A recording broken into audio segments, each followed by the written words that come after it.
Sir, ಇವತ್ತು ಏನು ಕಾಂಗ್ರೆಸ್ ಸರ್ಕಾರ ಜನಗಳ ಒಂದು ಆಶೋತ್ತರಗಳಿಗೆ ಸ್ಪಂದಿಸದೆ ಎಲ್ಲ ಥರದ ಬೆಲೆ ಏರಿಕೆಯನ್ನು ಮಾಡಿಕೊಂಡು ಭ್ರಷ್ಟಾಚಾರದಲ್ಲಿ ಏನು ಮುಳುಗಿ ತೇಲ್ತಾ ಇದ್ದಾರೆ ಅಂಥ ಒಂದು ಸಂದರ್ಭದಲ್ಲಿ ನಾವು ಸಾರ್ವಜನಿಕರ ಜೊತೆ ಯಾವುದೇ ಒಂದು ಭಾಗಕ್ಕೆ ಹೋದ್ರೂ ಸಾಕಪ್ಪ ಸಾಕು ಈ ಕಾಂಗ್ರೆಸ್ನವ್ರ ಸವಾಸ ಅನ್ನೋ ಮಟ್ಟದಲ್ಲಿ ಏನು ಮಾತಾಡ್ತಾ ಇದ್ದಾರೆ, ಆ ಒಂದು ಲೆಕ್ಕದಲ್ಲಿ ಎಲ್ಲ ಬೆಲೆ ಏರಿಕೆಯ ವಿರುದ್ಧ ಸಾಕಪ್ಪ ಸಾಕು ಈ ಕಾಂಗ್ರೆಸ್ ಸರ್ಕಾರ ನಮಗೆ ಮುಂದಿನ ದಿನಗಳಲ್ಲಿ ಕುಮಾರಸ್ವಾಮಿ ಅವ್ರ ಸರ್ಕಾರ ಬೇಕು ಅನ್ನೋ ಲೆವೆಲಲ್ಲಿ ಏನು ಜನ ಮಾತಾಡ್ತಾ ಇದ್ದಾರೆ, ಅದನ್ನು ನಾವು ಜನಗಳಿಗೆ ಮನವರಿಕೆ ಮಾಡಿ ಇವತ್ತು ಯಾರೇ ಒಬ್ಬ ವ್ಯಕ್ತಿನ ಕೇಳಿ, ತರಕಾರಿ ಮಾರೋರು ಇರ್ಬೋದು, ಹೂವು ಮಾರೋರು ಇರ್ಬೋದು, ಹಣ್ಣು ಮಾರೋರು ಇರ್ಬೋದು, ಗಾರ್ಮೆಂಟ್ಸ್ ಕೆಲಸಕ್ಕೆ ಹೋಗೋರು ಇರ್ಬೋದು, ಕೂಲಿ ಕಾರ್ಮಿಕರು ಇರ್ಬೋದು, ಎಲ್ಲ ಥರ ಜನಗಳಿಗೂ ಒಂದು ನೆಮ್ಮದಿ ಇಲ್ದಂಗೆ ಆಗ್ಬಿಟ್ಟಿದೆ.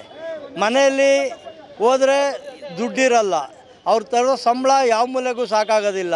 ಇವತ್ತು ನೀರು ಕುಡಿಬೇಕು ಅಂದರೂ ಟ್ಯಾಕ್ಸ್ ಕಟ್ಟಬೇಕು, ನೀರು ಕುಡಿಬೇಕು ಅಂದರೂ ಬಿಲ್ ಕಟ್ಟಬೇಕು, ಕರೆಂಟು ಅಂದ್ರೂ ಬಿಲ್ ಕಟ್ಟಬೇಕು, ಪೆಟ್ರೋಲ್ ಹಾಕಬೇಕು ಅಂದರೂ ದುಡ್ಡು ಎಕ್ಸ್ಟ್ರಾ ಬೇಕು, ಹಾಲು ಕುಡಿಬೇಕು ಅಂದರೂ ಎಕ್ಸ್ಟ್ರಾ ದುಡ್ಡು ಬೇಕು. ಯಾವುದೇ ಒಂದು ಜೊತೆಗೆ ಮನೆಯಲ್ಲಿರೋ ಕಸನ ಕೊಡ್ತೀವಿ ನಿಮಗೆ ಅಂದರೆ ಅದಕ್ಕೂ ಸೆಸ್ ಕೊಡಬೇಕು ಅಂತ ಹೇಳ್ತಾರೆ. ಈ ರೀತಿ ಎಲ್ಲ ಒಂದು ಬೆಲೆ ಏರಿಕೆನ ಮಾಡಿಕೊಂಡು ಏನು ಭ್ರಷ್ಟಾಚಾರದಲ್ಲಿ ಮುಳುಗಿ ಅವರವರೇ ಕಿತ್ತಾಡ್ಕೊಂಡು ಏನು ಒಂದು ಜನಗಳಿಗೆ ಮೋಸ ಮಾಡ್ತಾ ಇದ್ದಾರೆ, ಈ ಸರ್ಕಾರ ಕೊನೆ ಆಗಬೇಕು ಅನ್ನೋ ಉದ್ದೇಶದಿಂದ ಇವತ್ತು ನಮ್ಮ HD ಕುಮಾರಸ್ವಾಮಿ ಅವರ ನಾಯಕತ್ವದಲ್ಲಿ, ನಮ್ಮೆಲ್ಲ ಪಕ್ಷದ ಮುಖಂಡರುಗಳ ನಾಯಕತ್ವದಲ್ಲಿ ಇವತ್ತೇನೊಂದು ಪ್ರತಿಭಟನೆ ನಡೀತಾ ಇದೆ. ಈ ಒಂದು ಪ್ರತಿಭಟನೆ ಯಶಸ್ವಿಯಾಗಿ ನಡೆಯುತ್ತೆ. ಮುಂದಿನ ದಿನಗಳಲ್ಲಿ ನಾವು ಈ ಹೋರಾಟ ನಿತ್ಯ ನಿರಂತರವಾಗಿ ಮಾಡಿ ಜನಗಳಿಗೆ ಒಂದು ಒಳ್ಳೆಯದನ್ನು ಮಾಡೋದಕ್ಕೆ ಬೇರೆ ಹೊಸ ಸರ್ಕಾರ ಸೃಷ್ಟಿ ಮಾಡಬೇಕು ಅನ್ನೋದು ನಮ್ಮೆಲ್ಲರ ಉದ್ದೇಶ. ಜನಗಳು ಇದಕ್ಕೆ ಸಹಕಾರ ಕೊಡಬೇಕು, ಜನ ನಮ್ಮನ್ನೆಲ್ಲ ಅರ್ಥ ಮಾಡ್ಕೊಬೇಕು.